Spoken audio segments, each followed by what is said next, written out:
सर्वांना हरिओम. या त्रैलोक्यामध्ये जर एकच तत्व सारभूत असेल, एकच तत्व सत्य असेल, तर ते म्हणजे भगवंताचं नाम आहे, हरीचं नाम आहे.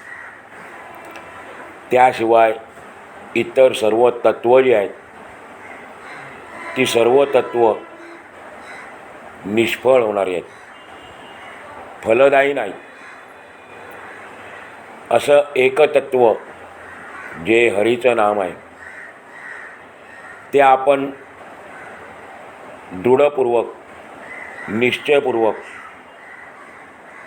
मनामध्ये धारण केलं पाहिजे. त्याचा सतत निरंतर जप केला पाहिजे. आणि असं जर झालं, जर सतत निरंतर नामजप झाला, तर त्या हरीला आपली करुणा येईल, त्या हरीला आपली दया येईल. माऊली सांगतात, ज्यावेळेला लहान मूल, लहान बालक आईच्या नावाने टाहो फोडतं, रडतं, ते सतत आई आई करतं, त्यावेळेला तिच्या मनामध्ये देखील करुणेचा भाव जागृत होतो. आपल्या बालकाबद्दल, आपल्या लेकराबद्दल तिलाही मनामध्ये दया निर्माण होते. व्यवहारामध्ये जर हे आहे, ही गोष्ट आहे, तर मग परमार्थामध्ये का नाही? तो तर आपल्या सर्वांचा माता, पिता, पितामह सर्व काही आहे. आपली माताही तोच आहे, आपला पिताही तोच आहे, आपला पितामह देखील तोच आहे, सर्वच तो आहे. मग त्याला देखील मनामध्ये जर आपण त्याचा निरंतर नामजप केला, तर त्याच्या मनामध्ये देखील आपल्याबद्दल निश्चित करुणा निर्माण होईल, निश्चित दया निर्माण होईल. परंतु ते नाम, भगवंताचं जे नाम आहे, ते कोणते आणि कसे घ्यावे, भगवंताचे नाम कोणते घ्यावे आणि कसे घ्यावे, याबद्दल माऊली आपल्याला या अभंगाच्या दुसऱ्या चरणातून सांगतात. ते नाम सोपे रे रामकृष्ण गोविंद. कोणते नाम घ्यायचं? तर रामकृष्ण गोविंद. मग ते नाम कसं आहे? तर ते नाम सोपे रे रामकृष्ण गोविंद, ते नाम सोपे रे, असा आपण अन्वय लावायचं आपल्या अर्थासाठी, म्हणजे ते चरण आपल्याला सोपं जाईल. रामकृष्ण गोविंद ते नाम सोपे रे, किंवा आपण हे घेतलं तरी चालेल, रामकृष्ण गोविंद हे नाम सोपे रे. हे सर्वात सोपे नाम आहे. भगवंताचं नाम हे सर्वात सोपी साधन आहे. भगवंताचे रामकृष्ण गोविंद किंवा रामकृष्ण हरी हे नाम अत्यंत सुलभ आहे. या नामामध्ये अगाध सामर्थ्य आहे.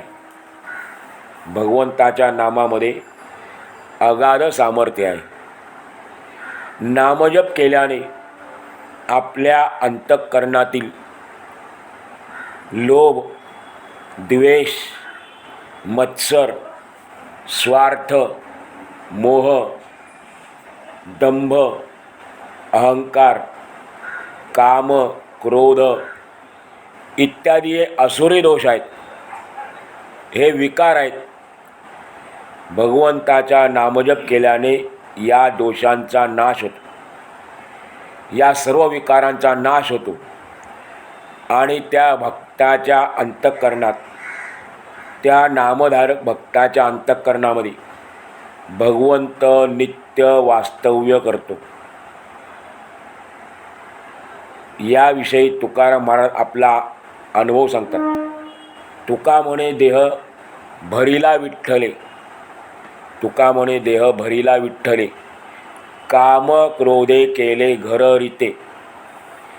माझ्या देहरूपी घरामध्ये विठ्ठल भरला, भगवंत भरला. त्या अगोदर ते घर कोणी भरलेलं होतं? काम क्रोधांनी ते घर भरलेलं होतं. माझं अंतःकरण किंवा माझा देह रूपी घर जे आहे ते अगोदर काम क्रोध या विकारांनी भरलेलं होतं.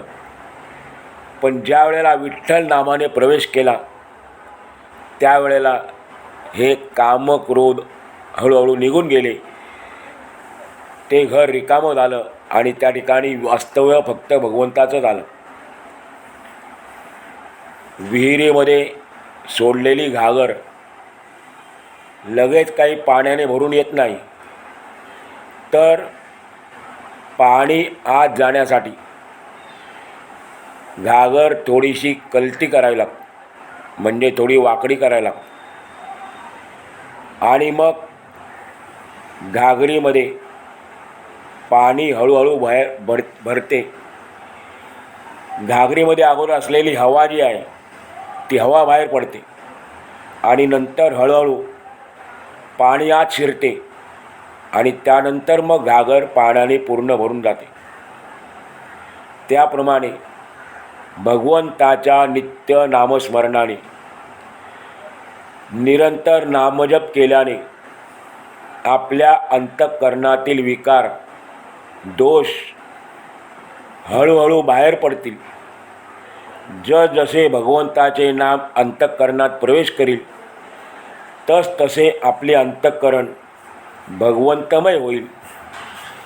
ज्या वेळेला हे विकाररूपी हवा बाहेर पडेल आपल्या अंतःकरणातून, दोषरूपी हवा बाहेर पडेल, त्यावेळेला भगवंताचे नाम हळूहळू आपल्या अंतःकरणात प्रवेश करेल आणि नंतर मग आपलं पूर्ण अंतःकरण भगवंतमय होईल, हरिमय होईल. म्हणजे भगवंताच्या वास्तव्याचा, त्याच्या कृपेचा, त्याच्या प्रेमाचा आणि त्याच्या करुणेचा आपल्याला अनुभव येईल. परंतु त्या नामाचा जप कसा करायचा, तो विधी काय आहे, माऊली आपल्याला त्याचं उत्तर देतात. वाचेसी सद्गद जपादी. भगवंताचं नाम कसं घ्यायचं? वाचेसी सद्गद जपादी. मुखाने नाम घेता घेता वाणी सद्गदित झाली पाहिजे. त्या चरणाचा अर्थ आहे वाचेसी सद्गद जपादी, म्हणजे मुखाने नाम घेता घेता हरिमुखे म्हणा हरिमुखे म्हणा असं सतत करता करता आपल्याला आपली वाणी सद्गदित झाली पाहिजे. याचा अर्थ काय? भगवंताबद्दल आणि त्याच्या नामाबद्दल आपले अंतःकरण प्रेमभावाने भरून आले पाहिजे, प्रेमभावाने फुलून गेले पाहिजे. सद्गदित वाणीने हरीच्या नामाचा जप कर, माऊली सांगतात. आणि त्यामुळे काय होईल? जर सद्गदित वाणीने हरी नामाचा जप केला तर हरीला तुझी करुणा येईल, हरीला तुझी करुणा येईल. कारण नामजप हे भगवत कृपेचे मर्म आहे. भगवंताची कृपा झाली तरच आपल्या मुखातून नामाचा जप होईल, आपल्या मुखातून नाम येईल. म्हणून नामजप हे भगवत कृपेचे मर्म आहे. तर तो जप गदगद वाणीने करणे हे नामजपातील रहस्य आहे. नुसता नामजप करून लाभ होणार नाही असं नाही, पण तो जप गदगद वाणीने केला पाहिजे. कारण गदगद वाणीने नामजप करणे हे नामजपातील रहस्य आहे. ज्या वस्तूविषयी आपल्या हृदयामध्ये तीव्र भावना जागृत होते ती वस्तू प्राप्त झाली असता अष्टसात्विक भाव उत्पन्न होतात. ज्या वस्तूविषयी आपल्या हृदयामध्ये तीव्र भावना जागृत होते त्यावेळेला ती वस्तू प्राप्त होते आणि ती प्राप्त झाल्यानंतर आपल्या अंतःकरणामध्ये अष्टसात्विक भाव उत्पन्न होतात, हे त्याचे लक्षण आहे. सद्गत वाणी बाहेर पडणं हे त्याचं लक्षण आहे. भगवंताच्या नामाविषयी पूर्ण प्रेमभाव निर्माण झाला असेल तर तो वाणीतून प्रकट होताना, आपल्या मुखातून व्यक्त होताना सहजच वाणी सद्गदित होऊन प्रेमाश्रूंच्या धारा वाहू लागतील. वाणी सद्गदित होऊन प्रेमाश्रूंच्या धारा डोळ्यातून वाहू लागतील. सर्वांगावर घर्मबिंदू चमकतील. सर्वांगावर घाम येईल. घर्मबिंदूचा अर्थ आहे घाम.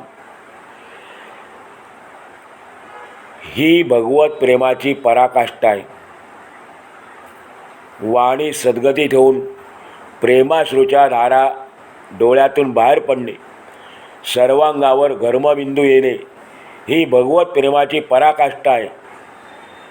अशा स्थितीचे वर्णन करताना, या अवस्थेचे वर्णन करताना जगद्गुरू श्री तुकाराम महाराज म्हणतात, अतिशय सोप्या शब्दात त्यांनी आपली अवस्था व्यक्त केलेली आहे.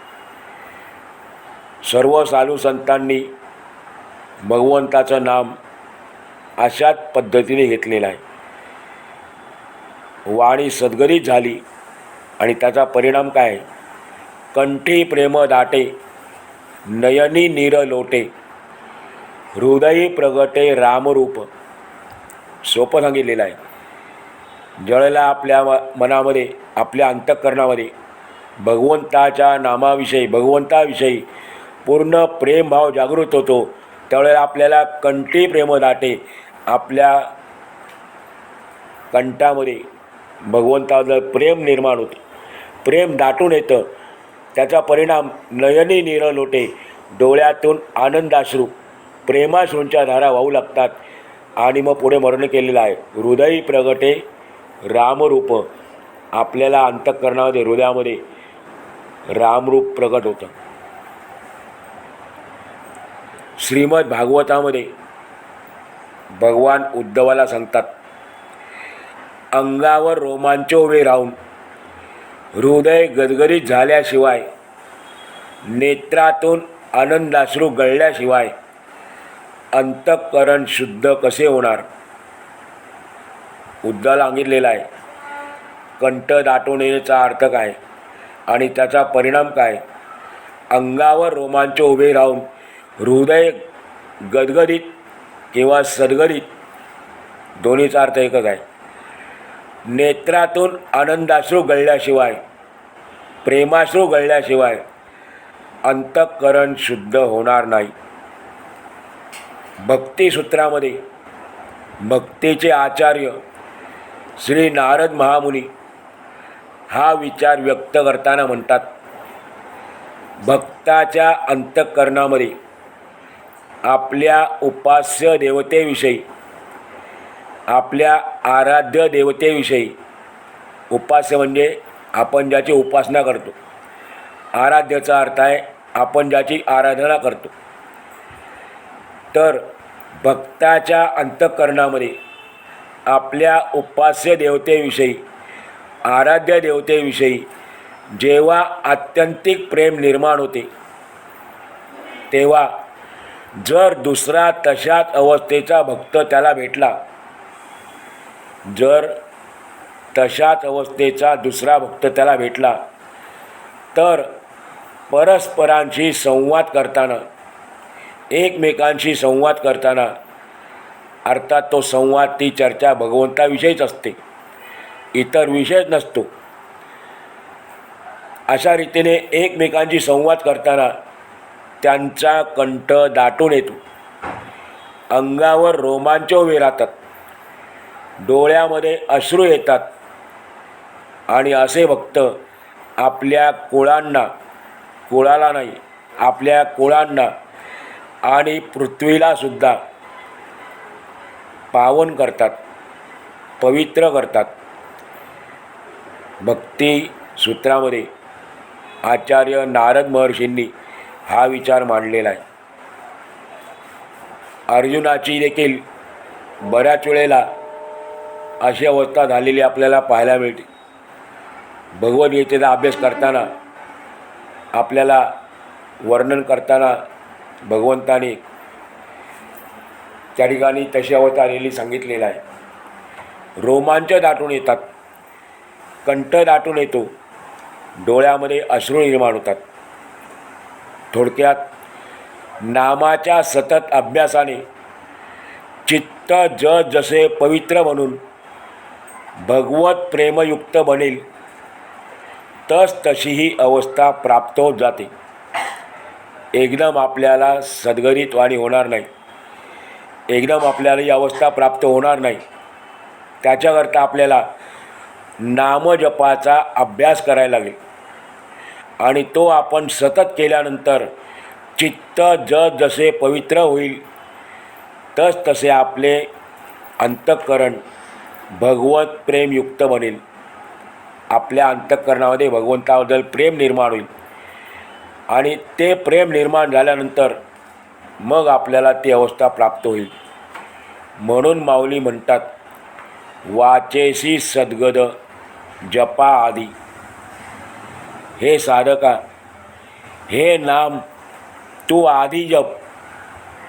आधी जप म्हणजे सर्व कामे बाजूला सारून भगवंताच्याच नामाचा जप कर. एक एक शब्दात आपण अर्थ बघितला खोलवर तर अतिशय गोड अर्थ आहे. नाम जप वाचेशी सद्गद जपा आदी.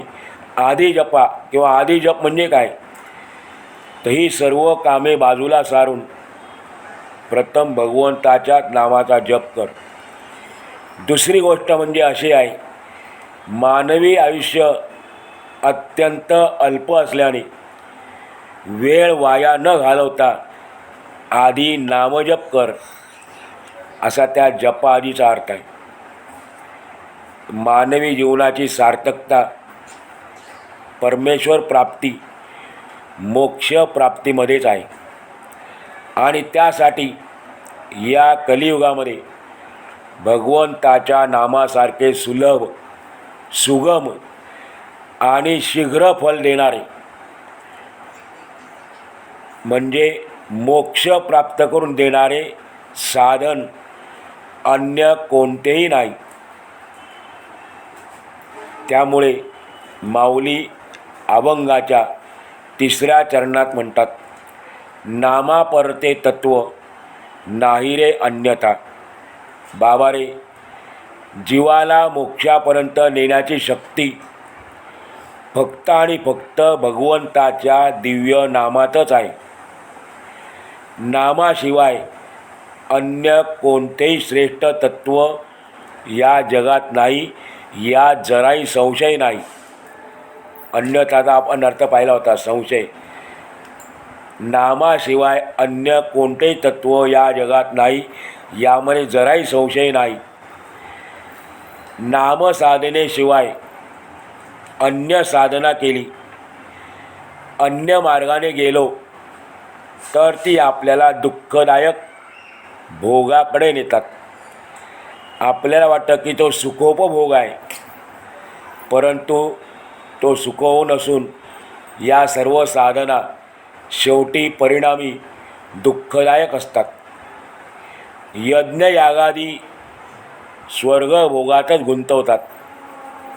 आपल्याला माहीत आहे, यज्ञ वगैरे केले की स्वर्गामध्ये जात आहेत.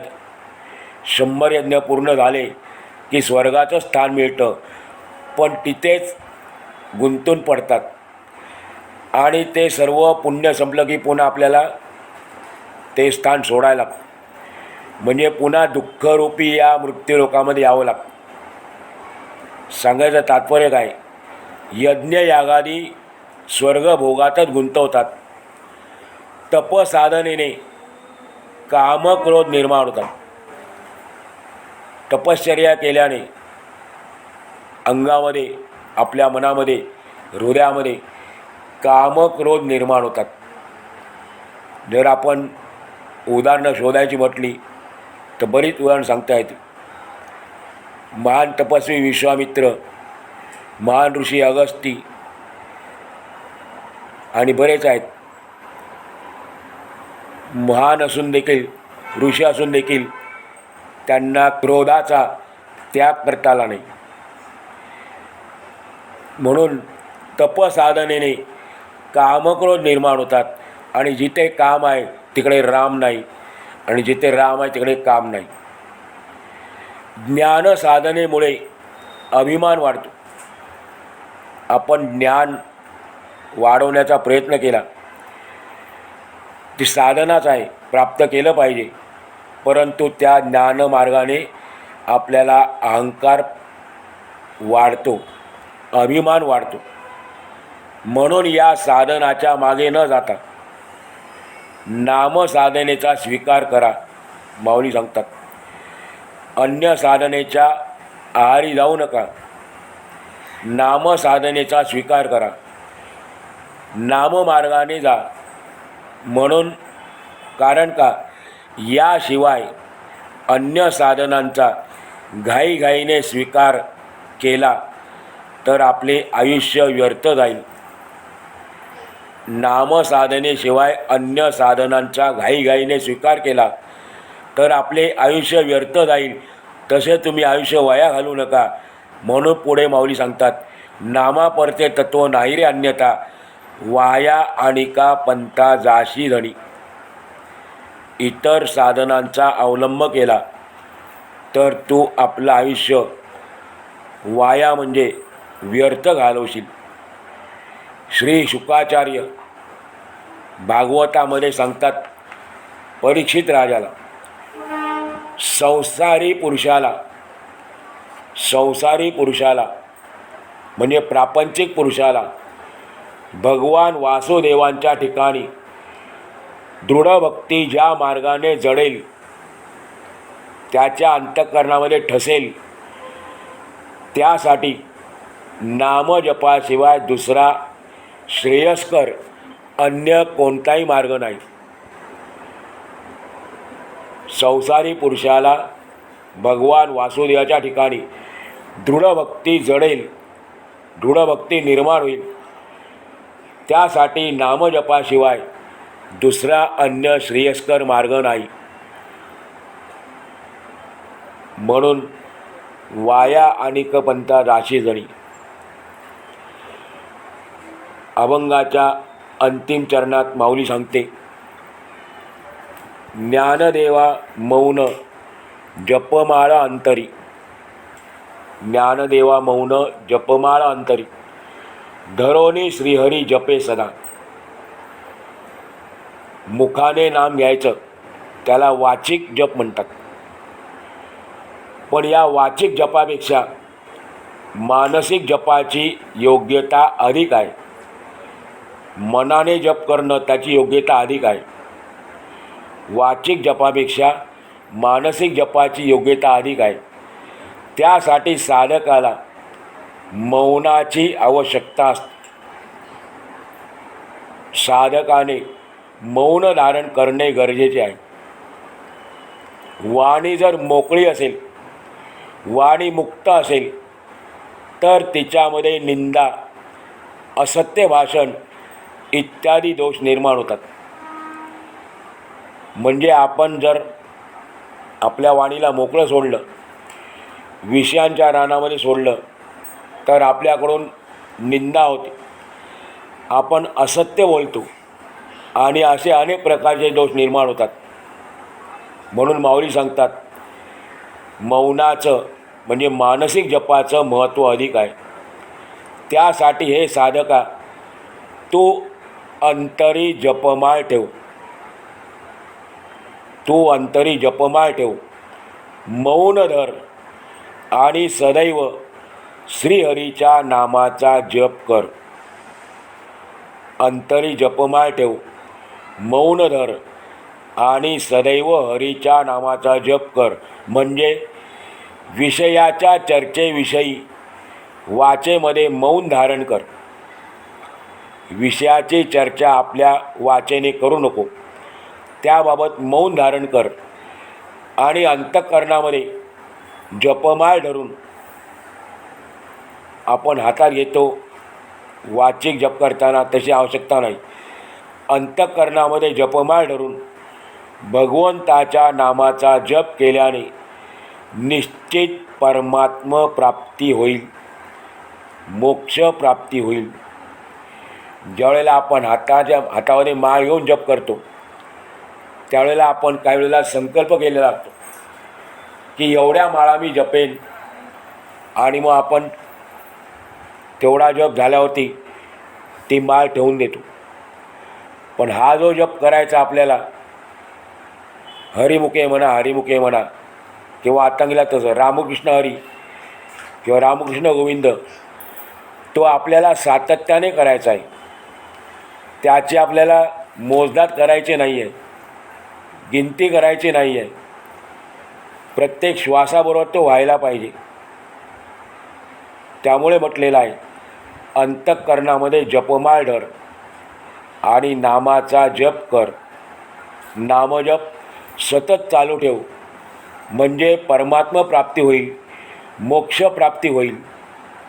परंतु एक गोष्ट अशी आहे, मनाचे मौन साधण्यासाठी